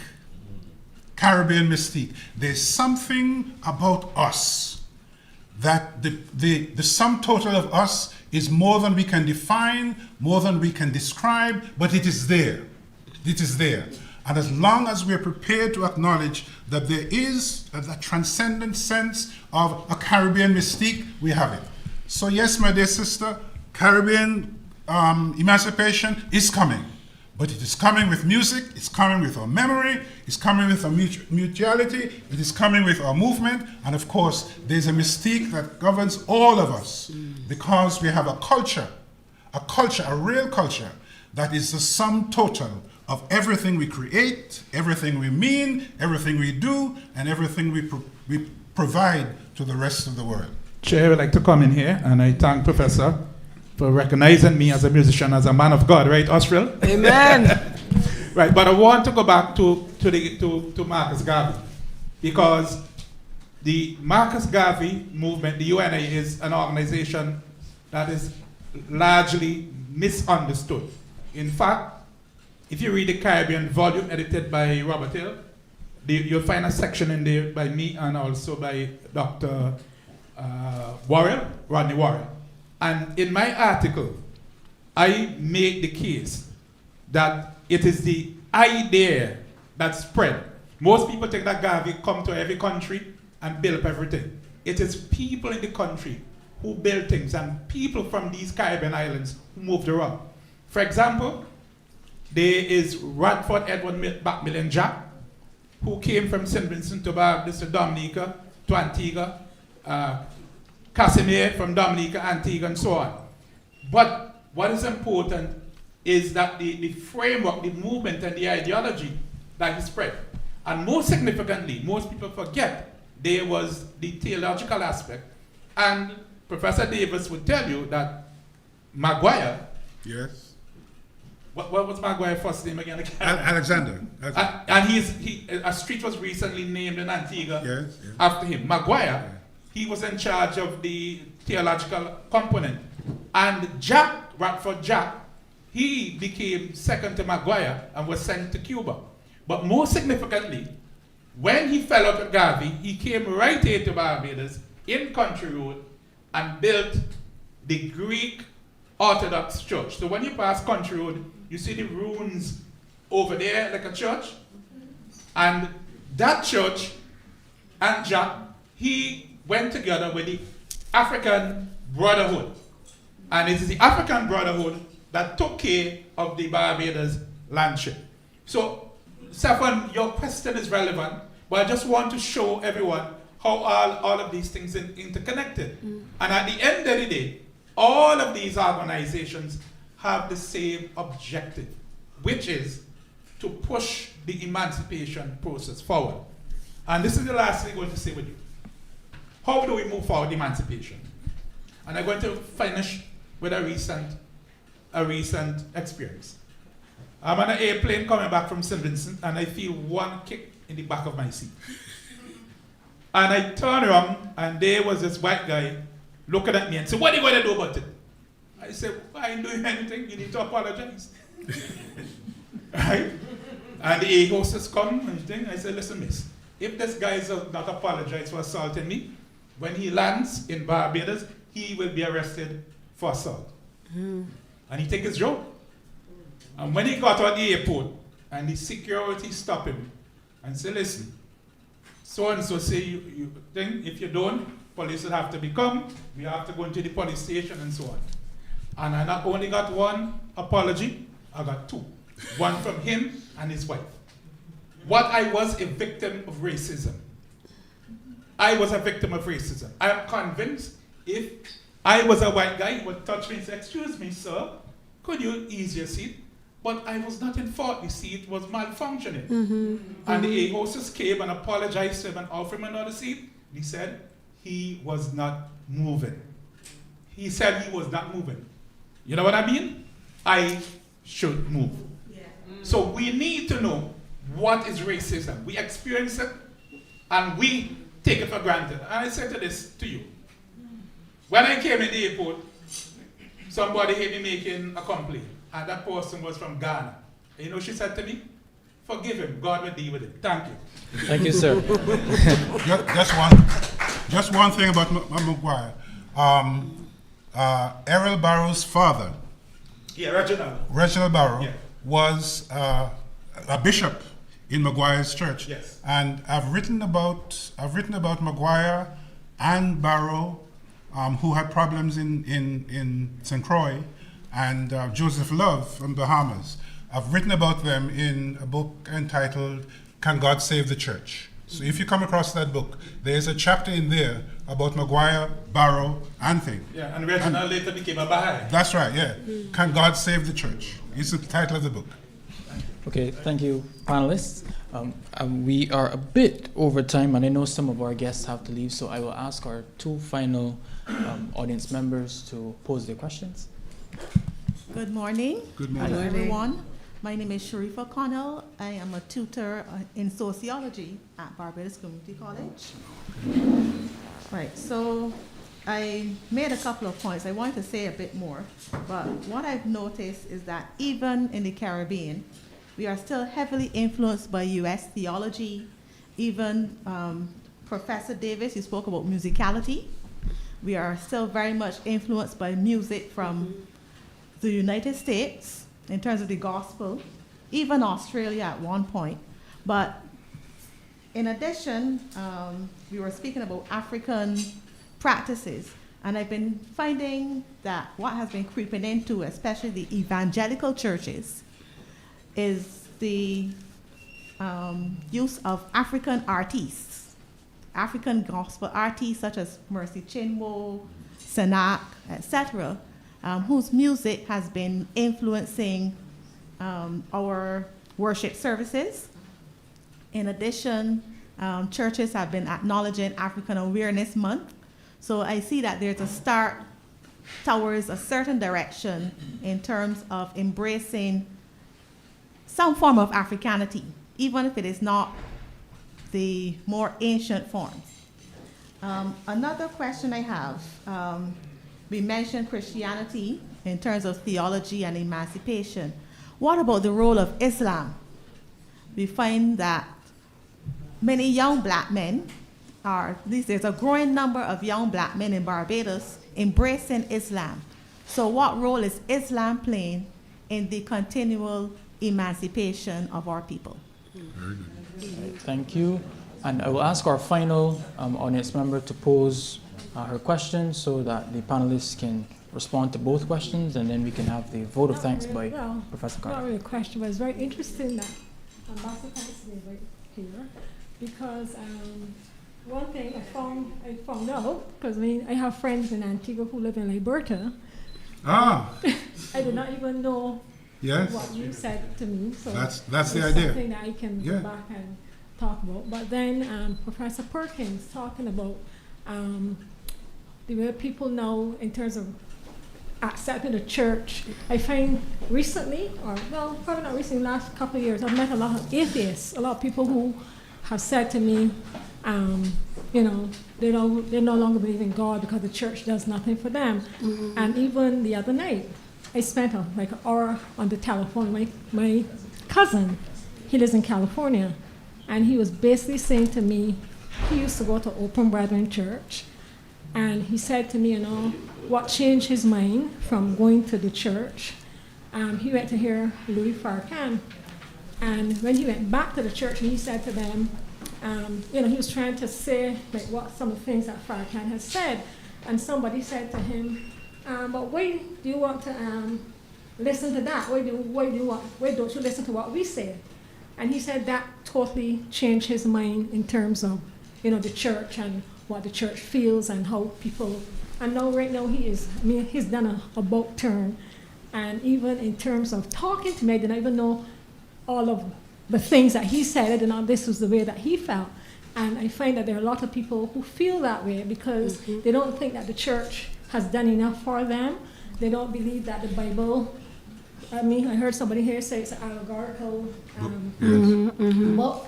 And a lot of people do feel that that is what it is. It is people who sat down and, wrote it and, You know, and then what you said also about people pushing their religion, or because if I'm a Christian, that you have to be a Christian, you should be a Christian. Mm-hmm. And I find that happens a lot. And he said to me that's a turn off. When he that's why he says he's in chats where he don't even try to have conversation, because there are people who will say to him, you know, why are you thinking this way? Well, he said, if I'm going to talk religion, I'm going to go and do it over a drink.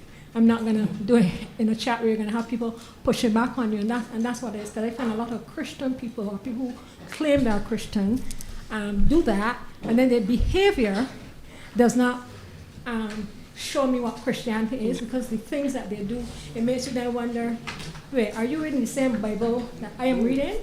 Because you are telling me that you're a Christian, but then you're doing things that people that you claim are not Christians are doing. So I'm just saying that I think the church definitely has a role to play, because it all the way back then, it's who indoctrinated us, because we go to churches and, you know, we all went to Sunday school and you learned all these different things, and we were indoctrinated by the church. So I think that the church definitely has a role to play in re-educating, if you want to put it that way, helping people to understand a whole lot of what it is, and, you know, what's going on there. So I'm just saying that, okay, ma'am. You know, the discussion yes, is very... Thank you very much. Thank you very much. I acknowledge our final audience member, but unfortunately we can't take that question.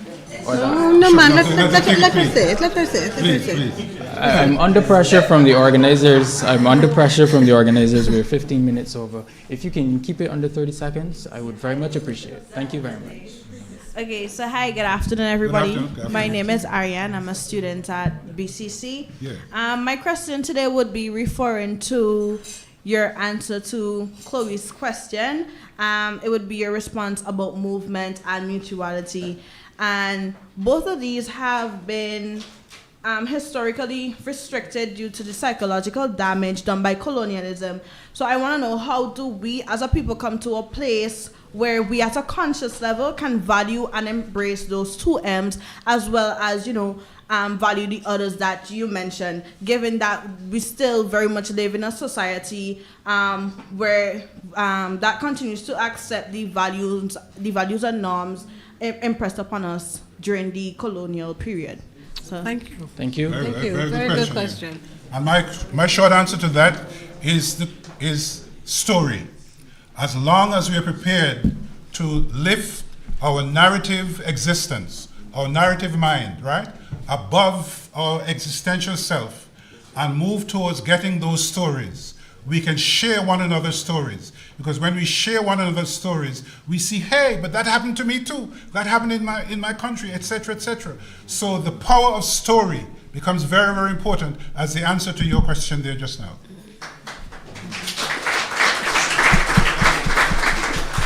Okay. Thank you, panelists. I know one last thing, and this is for Professor. Yeah. I don't see the name Hathaway in this book. I miss it. Hathaway. Who's Hathaway? Who is Hathaway? Yes. There's a movie, H-A-T-U-E-Y, and Hathaway, when he was put on the cross to be burned, the priest came to him and said, you need to confess your sins. And he said, why? He said, because if you confess, you'll go to heaven. And he turned to the priest. He said, those soldiers, where they go when they die? And the priest said to heaven, of course. And Hathaway said, burn me. Okay, thank you to our panelists. I now invite Dr. Henderson Carter to make a presentation and to give the vote of thanks. Very quickly, colleagues, I just want to thank everyone here for coming. This is really what the university is all about. It is about the generation of knowledge and ideas, and we've heard ideas today at climate change, religion and spirituality, Pan-Africanism, development. This is really what the campus is all about. And our faculty of Humanities and Education, we are very happy to host this event. When Professor Davis called, I immediately said, yes, this is what we want in our country. This is what we want in our region, to be discussing these important points. And I hope that we could have the majority of Barbadians listening to these types of discussions and elevating the knowledge, elevating the understanding and the consciousness about where we are going and who we are. So I just want to thank our fine panelists. Give them all a round of applause.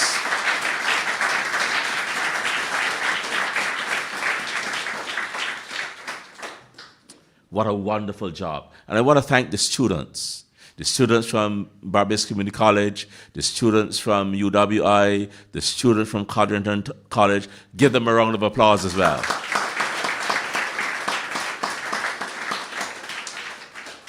I wish to thank those persons who asked questions. Reverend Laria here and some students as well.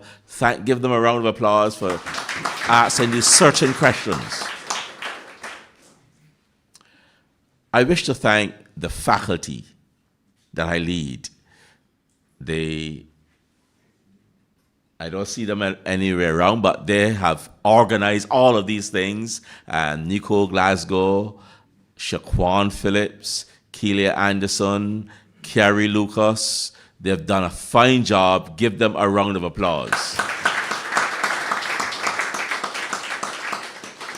We want to thank the Sidney Martin Library, led by Pauline Nicholas. We want to thank you, Pauline, and your team. Give them a round of applause.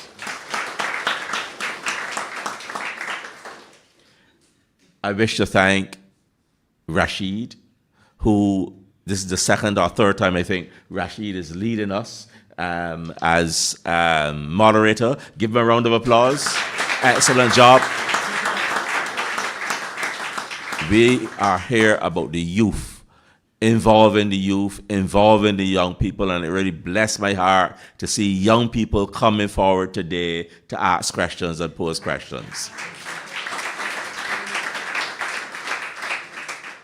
Permit me to also to thank the team from Marcoms. These are the videographers here. Give them a round of applause as well. And for the food that we are about to consume, we want to thank, I think it's the Monk Restaurant, Caribbean Cuisine. Give them a round of applause as well.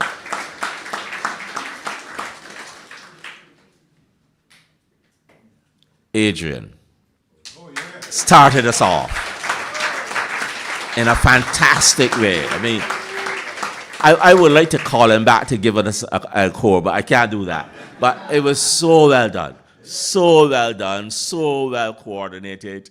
Thank you so much. And I want to thank Canon Burke for giving us the invitation as well. Thank you. Give them a round of applause. Colleagues, thank you for such a wonderful event. I don't think I've missed out anybody. I want to thank the photographer as well. This is our second-year student who's not only a photographer but an author. This is Wilmot Sincere. Give them a round of applause. I think we have everybody, so we could now go. But before we go, I could not allow Kortright to come all the way to Barbados to give us these books and to present this book to us without giving him a return gift. So I want to give him a copy of two texts, one called Gavaya and the other called Today Bajan History.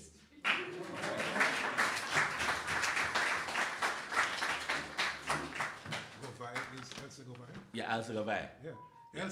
Elsa Gavaya was the external examiner for my master's thesis here.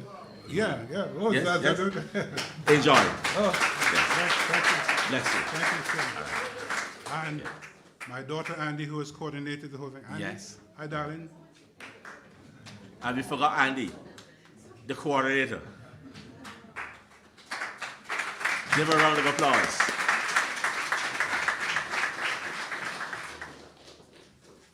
And we have a plaque to be presented to Emancipation Still Comin 35th Anniversary Symposium in grateful appreciation to Dr. Henderson Carter, Dean, Faculty of Humanities and Education, UWI, for his generous support, January 29, 2026. Thank you.